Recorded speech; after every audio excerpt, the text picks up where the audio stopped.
আসসালামু আলাইকুম গাইস, আপনাদের কাছে সাধারণত একটা প্রশ্নটা হলো, আমরা সবাই কোরবানি দেই কম বেশি, যাদের সামর্থ্য আছে সামর্থ্য অনুযায়ী।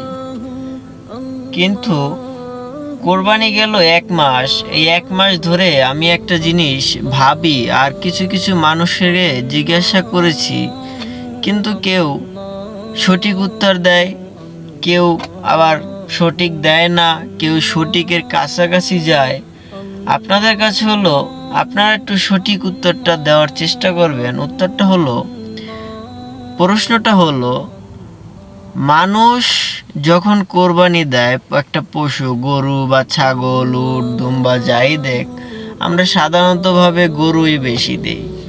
তাহলে যেদিন কোরবানি সের আগের দিন থেকে আমরা খাওন পানি বন্ধ করে দিই রাত্রে থেকে।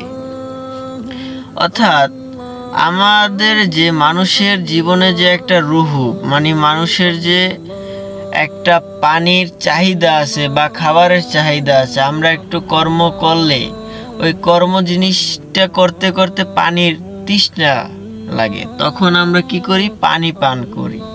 তাহলে যখন একটা পশু জবাই দেবে, তার আগের থেকেই যদি খাবার প্লাস পানি না দেয়, তখন ওই পশুটার কতটা কষ্ট হয়। এইটা জিনিসটা মানুষ কেন বোঝে না?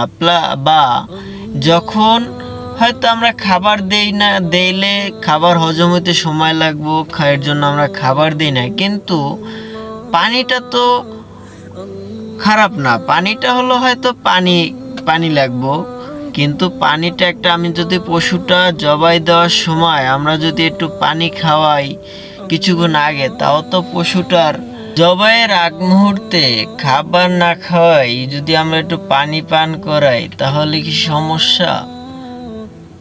এই পানিটা যদি আমরা পান করানোর কিছুটা পরে যদি আমরা জবাই দিই, তাও তো আমি মনে করি ভালো।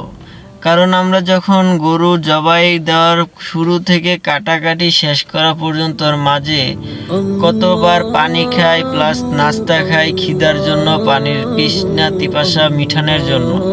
তাহলে কেন আমরা একটা পশুকে জবাই দিব তার জন্য, তা সেই রাত থেকে কোনো খাবার প্লাস পানি খাওয়াই না?